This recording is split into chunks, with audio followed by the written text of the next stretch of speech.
Good morning, everyone. So, today I'm going to share with you 5 flowers that attract pollinators. For the first one is black eyes sun. So, if you are familiar with this flower, this is very common and native here in Florida if you live here. And this is amazing because it attracts different pollinators, especially bees.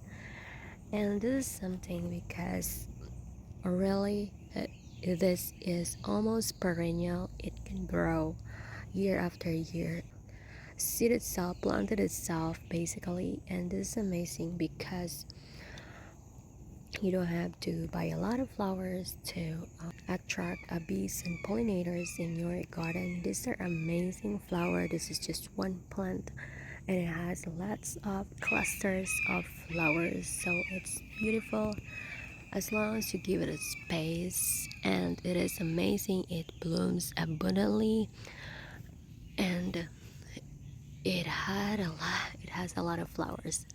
I'll recommend guys to grow this black sun. There's also another type of this flower, which is climbing black sun, which if you like or enjoy to put them in your trellis, you can.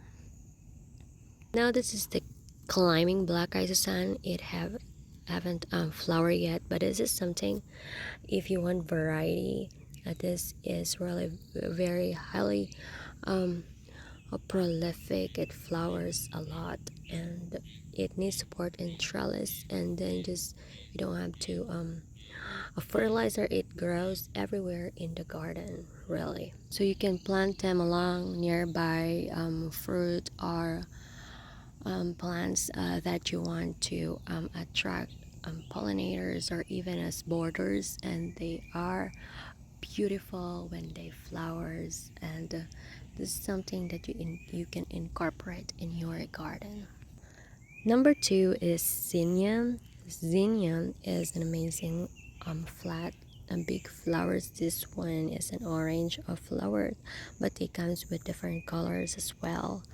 And one thing about it, because you don't, I just like the black eyes sunny, you don't need a lot of flowers because it will give you lots of flowering branches and stems. Plant them along with eggplants, tomatoes nearby, and it really does attract a lot of bees and pollinators.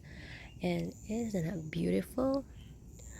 And I believe that this is an edible flower, but I haven't tried it yet. But comment down below, guys, if you tried eating zinnia flowers before. Thank you. Now this is a different color of zinnia. This is a smaller compact one, but as you can see there are lots of flower here, and just fertilizer them with high in potassium, or really it's really a carefree flower that it is, and blooms especially spring and summer. The one thing there, just make sure you remove those brown already brown flowers to maintain their flowering behavior, because sometimes they will flower at once and you will notice there are some dead heads here, so you want to remove that so it will keep on flowering. Now let's go to the third one, which is the nasturtium. So here is a nasturtium, a flower or plant, and this is amazing flowering plants that you highly recommend that you can plant in your small garden. It is very easy to grow because it doesn't take a lot of space, and you don't need a lot of fertilizer really. And you can place them around in area where you have some fruiting plants. For example, you can place it near the tomatoes or the eggplant. They also repel pests as well, and they really blooms beautifully. Look at this beautiful orange flower. It comes with different colors, and the leaves and the flowers, I believe they are edible, and they produce a lot of seeds that you can save throughout different seasons and save them. I plant them around to the border and scattered them around in the garden, especially here nearby the peppers and some of the fruit trees, the bushes that I have. So like to plant them around near the corn or the squash, and they are highly prolific, and just make sure you water them very well and they will give you lots of blooms. For number 4 is cilantro. And if you are not familiar with this, guys, they're beautiful, amazing herbs. If you have a small backyard garden, I highly recommend this because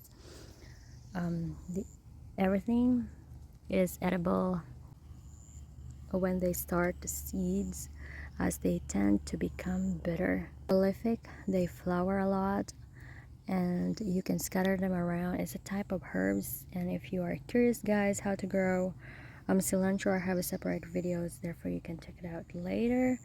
But I highly recommend this. I place them around nearby the areas where I would like my vegetables to be protected, like the leafy vegetables, and I highly recommend this because it doesn't take a lot of space, and at the same time you can use it to garnish, and very beautiful, create lots of clusters and attract lots of pollinators in your garden. And the next one is radish. So this is a radish plant which I let it flower intentionally, and you can try it as well. Most of the time people are aware radish is really just to harvest the roots, but really everything is edible. But this one intentionally a little flower because they are really great for pollinators, and if you want to save the seed you can. Look at this beautiful seed. It is edible, but it is very beautiful for your small backyard garden. I scattered them around here nearby the squash area, and look, it just blew. It is amazing because some caterpillars would like to eat them, and that is something you can give away for free in your garden as well, to attract some of the pollinators as well as official insects in your garden. And if you want to learn how to grow your own radish for flowering or for edibles eating, you can check one of the separate videos. I have a link there for you guys. You can check it out later. And lastly is incorporating native wildflowers in your garden. So if you really look around and observe, there are already many flowering plants available around you in your lawn and your backyard if you observe. So I'll recommend not to really remove all of them because they are amazing flowering plants that is very beneficial, that will attract bees and many beneficial pollinators in your garden. And this is something that I realized early on, is that you don't have to pull all the weeds in your garden, because first of all those are the magnets to your garden. We have some areas here where we let wildflower grows, and they are amazing because these flowers, even though we call this weeds, they will attract pollinators nearby your garden or in your garden. So what you can do is try to incorporate them or even plant some wildflowers in your garden. So here is my on the front of the garden where is in the border. So I tried to just let them grow. These are wildflowers that really seed itself. They are beautiful. They planted themselves, so it is kind of nice. There's a touch of wild flowers in your garden, and they are beautiful too. It adds some wild touch to your garden.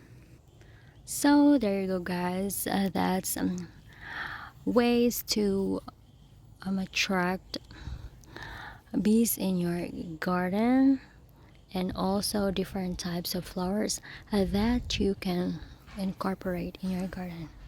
If you're interested, I have another video there for you guys. I made a separate one. It's about how to attract more bees in your garden. So if you want to watch that video, you can as well. Thank you for watching, and I'll see you again next time. Happy gardening!